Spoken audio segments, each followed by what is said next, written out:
Everyone, it's Sandy, the builder, here to you, coming live to you from my sewing room on this wonderful Twisted Tuesday. So Chelsea set me up with a little countdown there, so everybody got in the groove. We're now live at my sewing room. And I'd like to say hello to everyone who's just starting to sign in. Hi. Oh, there's Maureen. Hi. People are starting to come online. That's awesome. So I have to tell you that I don't normally do Tuesday, but I had a two-part problem and I needed to spread it over 2 days. So I am here for Twisted Tuesday and I will be back for Wacky Wednesday tomorrow.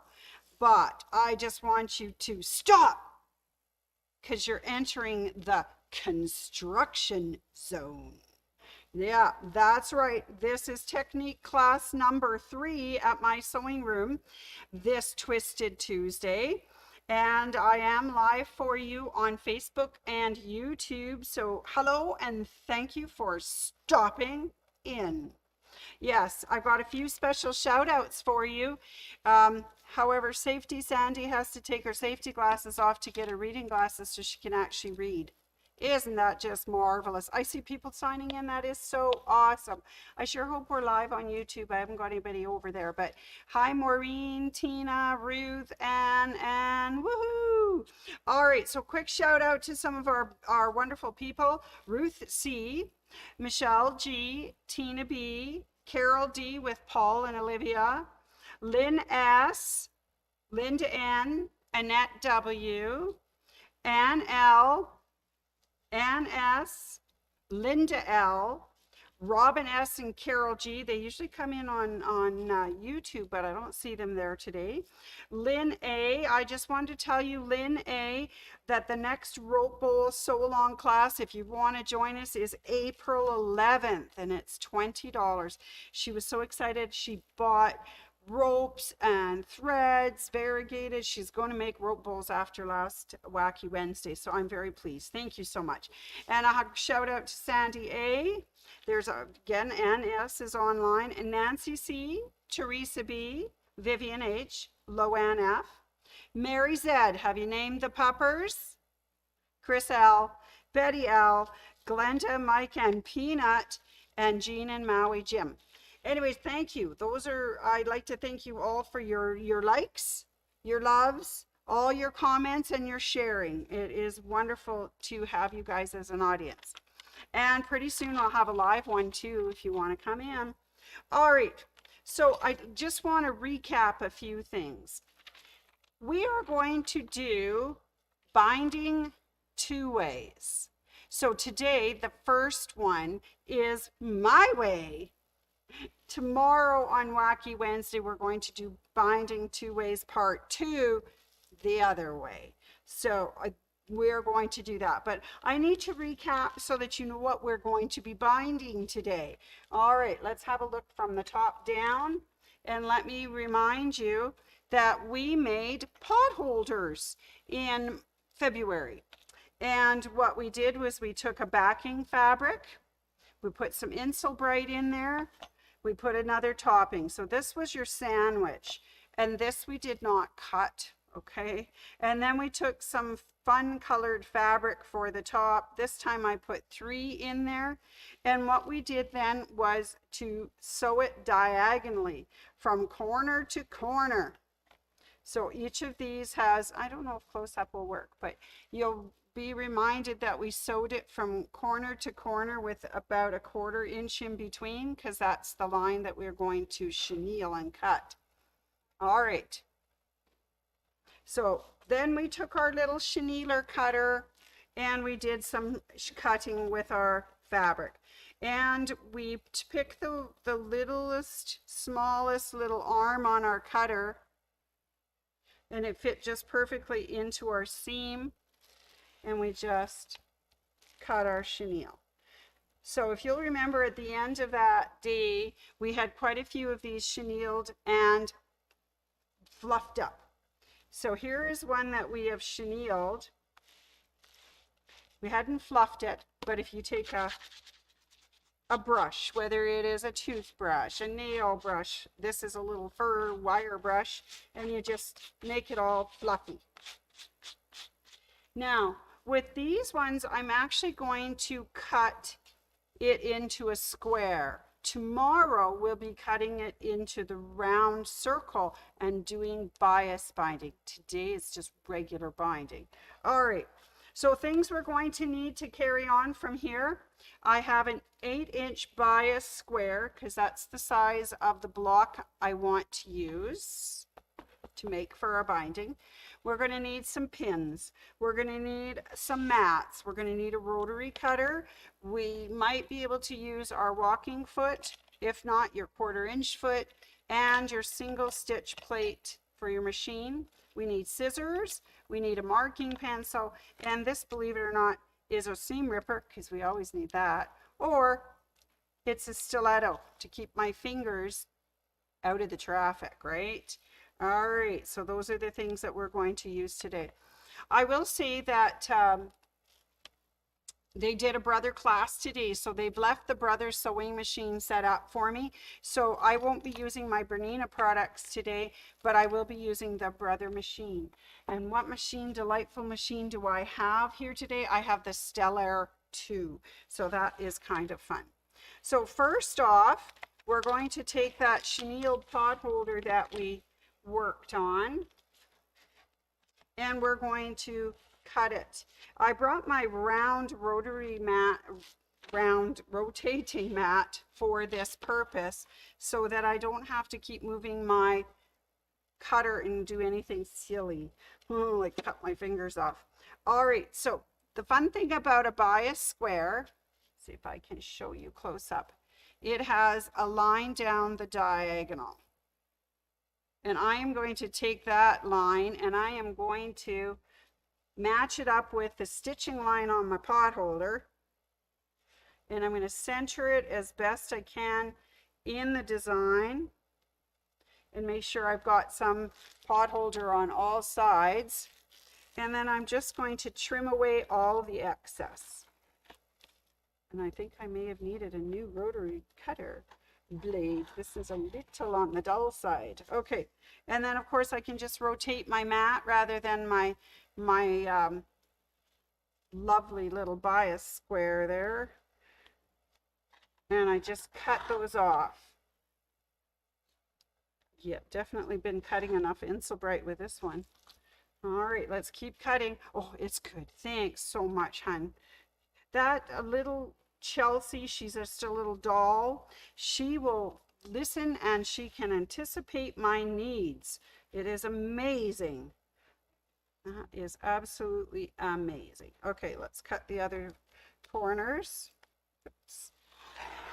There we go. Rotate one more time, and we'll have a lovely, perfect 8-inch square for our pot holder that we're doing today. So we're going to be doing this my way, as I said, for the binding. I know there's lots of ways you can bind your quilt, and other people have lots of different ways to do it, but I like to do it my way, which is so funny. Isn't that funny? Yes, I do it my way.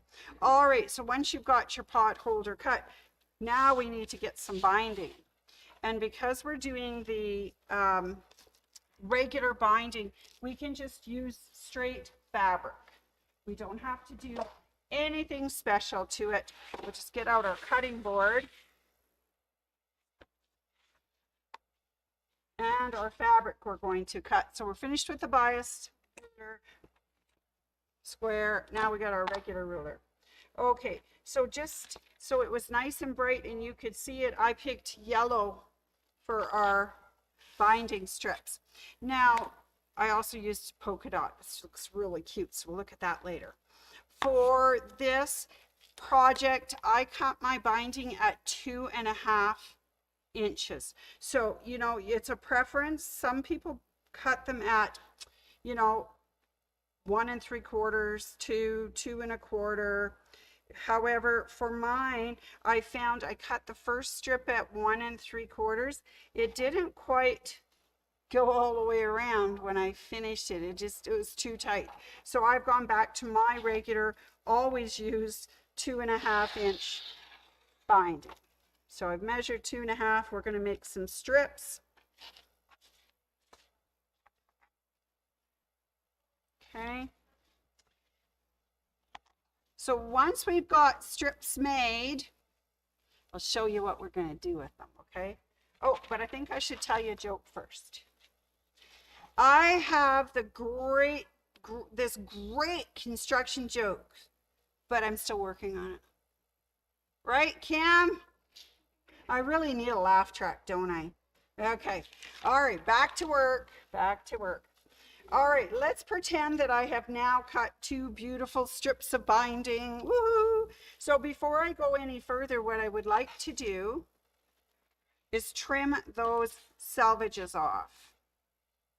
Make sure I've got the right strips or I'll be cutting goony things here. Okay. Oh, maybe I have to make another strip first. That would always be good.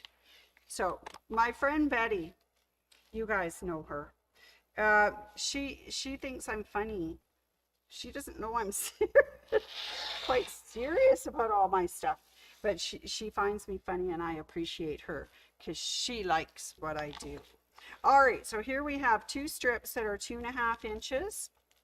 We are now going to trim their ends, and we'll get rid of those salvages. In order to figure out how much binding I needed, I actually measured my square, and we know it's 8 inches on all 4.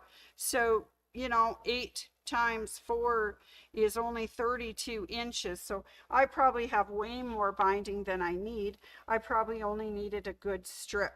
But you know what? Just to be on the safe side, I always make a little extra.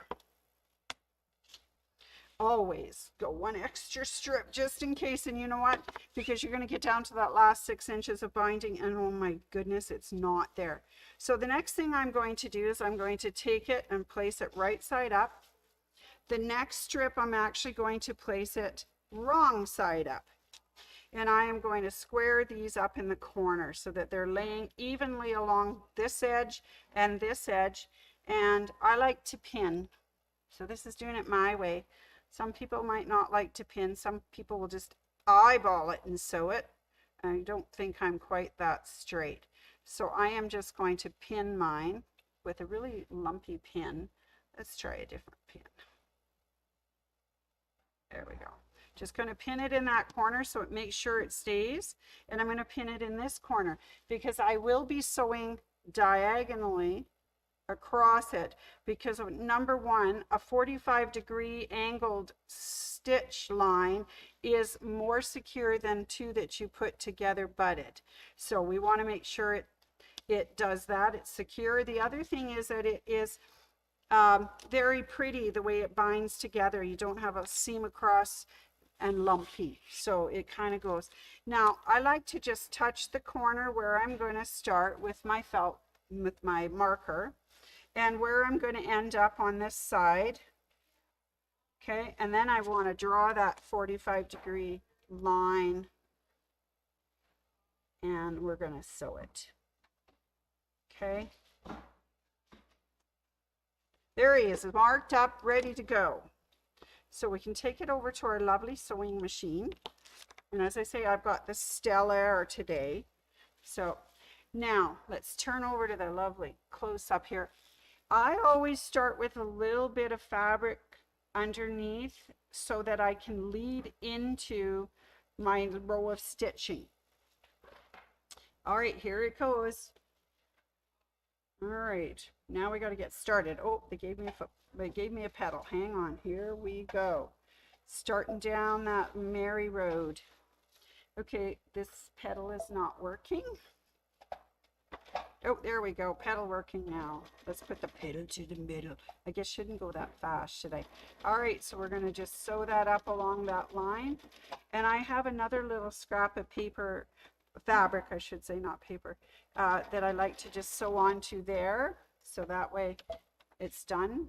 Now, we need our little cutting scissors, which I put somewhere. There they are. And we're just gonna cut that off from the back. So there he is, all sewn.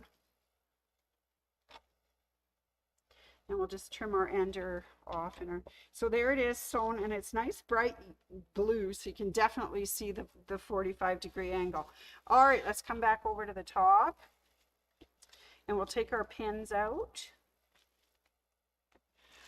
And this is the moment of truth. And I want you to say that it doesn't always have to be perfect, because if you remember, we then put our binding in half, so you won't see anything that might not be perfect. All right, so it's close enough is what I've got there. So I am going to just trim this down to 1/4 inch so there isn't so much bulk. There it is, beautiful. Open it up.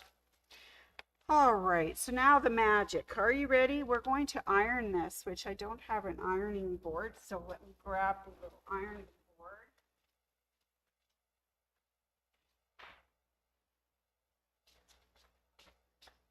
You know, when you're working at home in your own kind of studio, own room, you don't notice what you don't have until you're like, do one of these and you're here. Okay, so first off, you're going to set all of your little seams. That was a trick that Miss Gwen did with us for teaching. Then we can open it up, and it doesn't really matter which side you make that lump to. And in the bias binding, they kind of said to open it up and spread it out. But up to you how you like to do it. All right, there. Now what we're going to do is just give this a little press and make sure that we have all the, just love getting it all caught up in there, all the wrinkles out. So this is binding my way. Woohoo! Take out those things. And I know other people probably have shortcuts or do it a different way, but this is the way I was taught with Gwen. It's to press it out and make sure we get all those seams pressed nicely. And I tell you, this little iron is warm. So it's all good. All good. And there's another little seam right there. You could use some Mary Ellen's Best Press, which I didn't bring with me, and squirts it a little bit. But that's okay. We will. It's okay.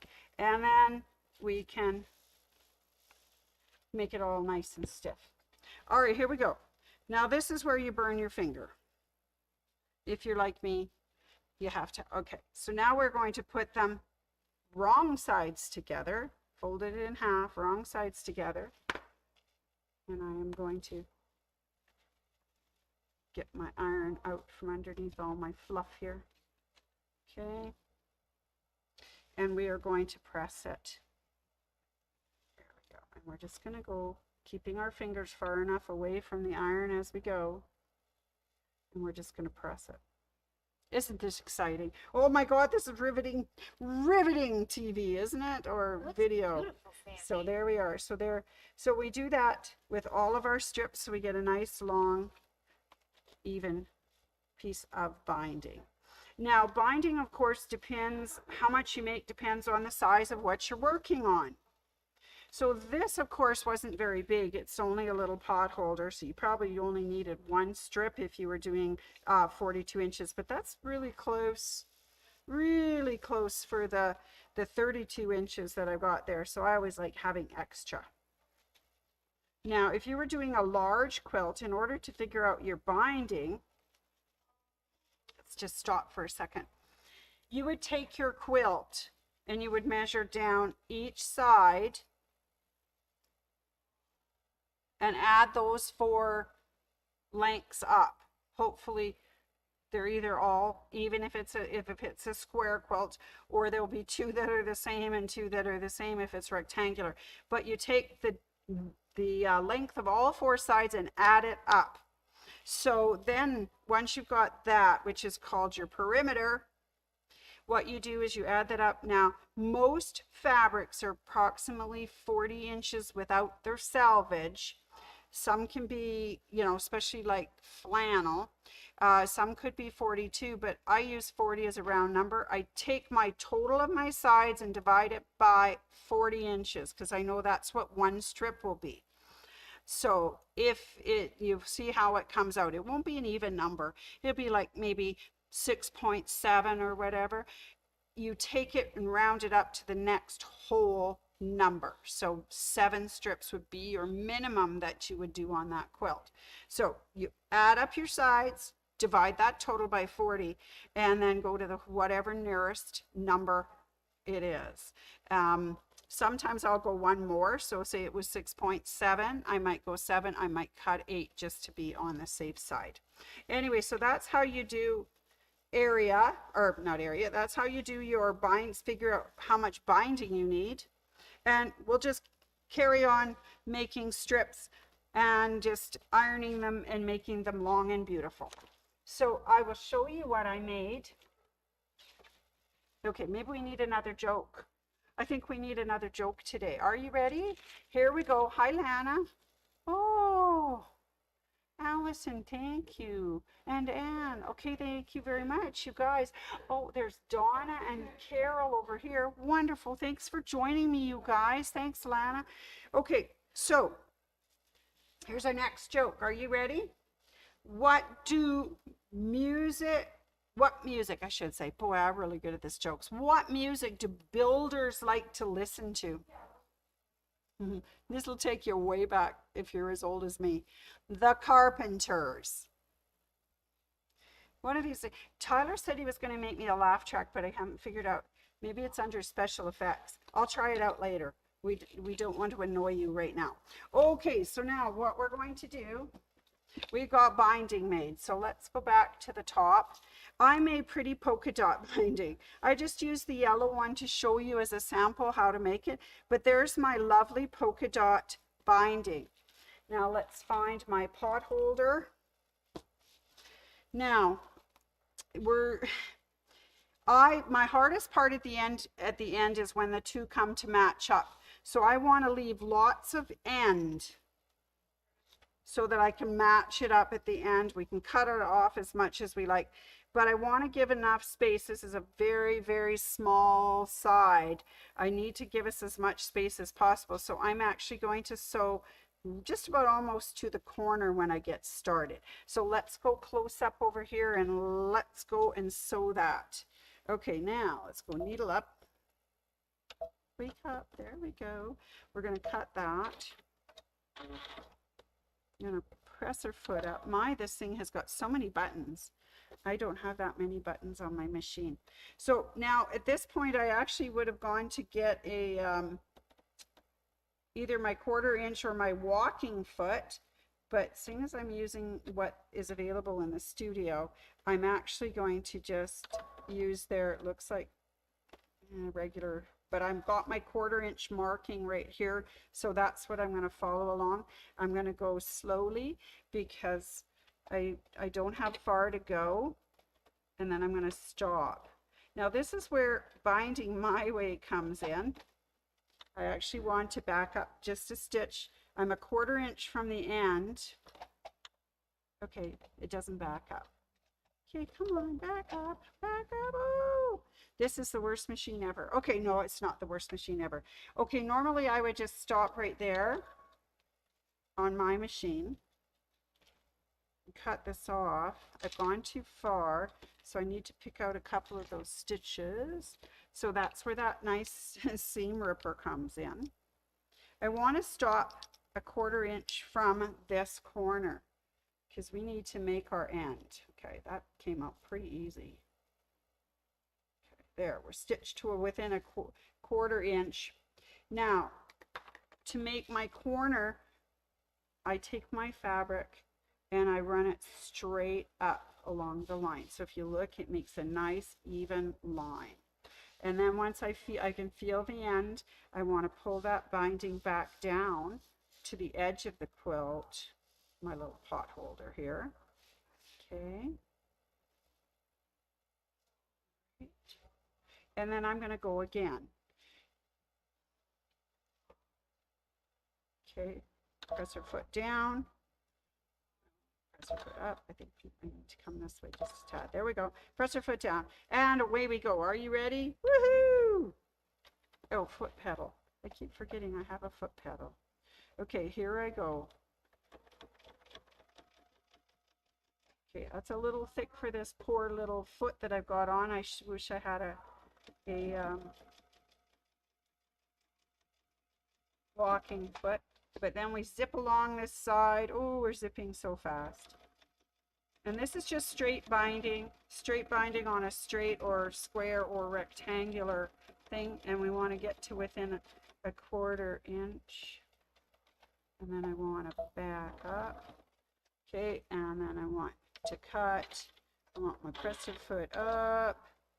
There I go. Oh, that was much better this time. Learning this machine is fun. All right, I hope you're being able to see me. Okay, so there we are, binding now straight up along that edge. Okay, bringing it back down so that it forms the corner. There we go, how lovely. Putting it back under here. Hopefully I'm at the 1/4 inch. Put your foot down. And away I go. Ooh, look at me go, look at me go, look at me go. All right, and we just finish off this side. A few hairies that we'll have to cut off. Okay, here we go, 1/4 inch. Just a zipping along. Okay. Isn't this fun? All right, stop a 1/4 inch from it. Back up. Okay, cut. Press foot up. Now I know that Anne doesn't stop. She continues on and leaves the thread out the back, but I kind of like it to be held nice and tight. Okay, so there we go. Putting it straight up again, bringing it back down. All right. Now we'll get back into our machine again. Press her foot down. Ooh, this is such a fancy machine. We're going to start. Okay, here we go. And I'm just going to give it a quick back up so that it stays straight there. Okay, and then we're going to finish off this side. Fur balls. Okay, here we go. I know I am not the world's best quilter. I do my very best. I try not to get too upset about stuff because, as my first quilting teacher said, just pretend that it's a cowboy on a horse riding by, and what can he see? So I think sometimes we're really picky about how we do things. So back here again, we're on our last corner, and we pull our thread. I didn't quite get all the way out to the corner, but there you go. Okay, so put it down and go this way. All right, here we go. Press her foot down. This thing has got so many cute gadgets. Let's put that. And just do a cute back up stitch to hold it, and away we go again. Now I'm not going to stitch very far because I need as much room as I can so I can do the next step, because it's really, for me, it's the hardest part of quilt binding a quilt. Okay, here we go. All right, let's go over to the top. And there, I now have my binding all the way across. Woohoo, isn't that exciting? It's so exciting. All right. This is where the fun comes in, is joining these two. And I've got another one, just in case I make a mess of this one, I made a second one. All right, here we go. I like to leave as much space as I can. Okay, so you need enough tag to be able to do this. So now I'm just going to cut off some excess because we have excess binding. So I'm just going to cut off a little bit of it, just enough that I can bend it and whatnot. Okay, I think that should be about good. Now I'm going to bring this other side and I'm going to match it up to this side. And then I'm going to bend it back right where they meet. Okay, and I'm actually going to measure 2.5 inches because it's the width of the binding. It would be less if you were doing a 2-inch binding. If you're doing 3, it would be 3 inches, but you need to have that overlap. So I'm just going to put my ruler on here. I'm going to use my marker pen. So there's 1, 2, 2.5. So mark that line. That's where I'm going to cut the other side. Okay, and that depends on how wide your binding was, right? So we're going to cut, it was 2.5 inch wide binding. I'm going to cut it 2.5 inches back. Okay, there we go. So now the tricky part is, how do we get these two guys to go together? And my guru Dawn is not here to show me, but I'm going to try and remember. I think it is when we take this one and we open it up because we need it right sides. Then we take this guy and we put it across here. This is why these things are tiny and they're a little hard. But remember how we did the 45°? We're going to do exactly the same thing here. So I will pin it and hold it and hope it doesn't wiggle around too much. Okay, got to bend it a little to get in our way. So now we've got it square across the top. We want it square across the bottom. Okay. All right, you get in there. This is hard when it's this tiny. When you're doing a bigger quilt, it won't shift around quite as much because you'll have way more room to maneuver in here. Okay, so just pin that guy. Now, as I did before, I want to mark it. So take my marker and mark that corner. Mark this corner where they meet. And then I'm going to, might put another pin in it because it's kind of wiggly going away on me. So, and then I'm going to take my little ruler and I'm going to measure that corner to corner line. There's so much bulk in here in this little thingy, but we're doing it. We're doing it. I'm so excited. The construction is going well. Okay, there's my line, and I want to go up to this line. So hang on tight to your hat, right? Mark that guy in blue. Okay, marked in blue. All right, this is where we get so excited.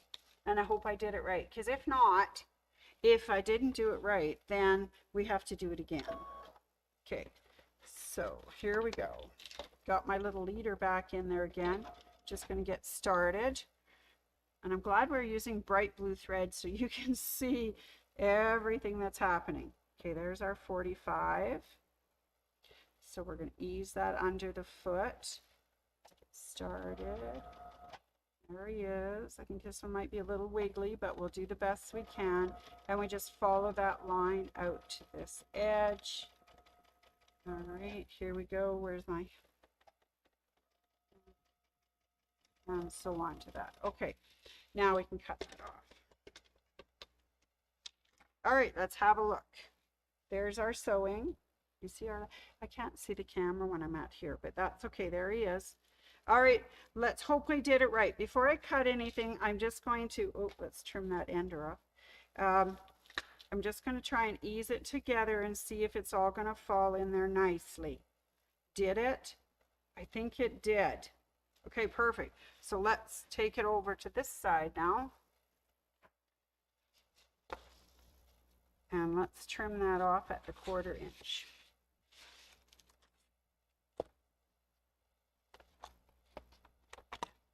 Oh, this guy's a little tight and wiggly little buddy. Come on, little buddy. Need a smaller ruler too. Would help, wouldn't it? Okay, you know what? I'm just going to eyeball this because I can't get my ruler in there. I'm going to go what I think is a 1/4 inch along here. This is good 1/4 inch measuring. There we go. That's a little wide at that end. That's okay. All right, tuck it in. And now it's ready to finish. Okay, ready? Let's go finish it. Oh, let's take this. Okay, back to close up. We're going to finish it. Press our foot up. Take this guy out. Cut him off. Okay, here we go. Let's finish off our pot holder.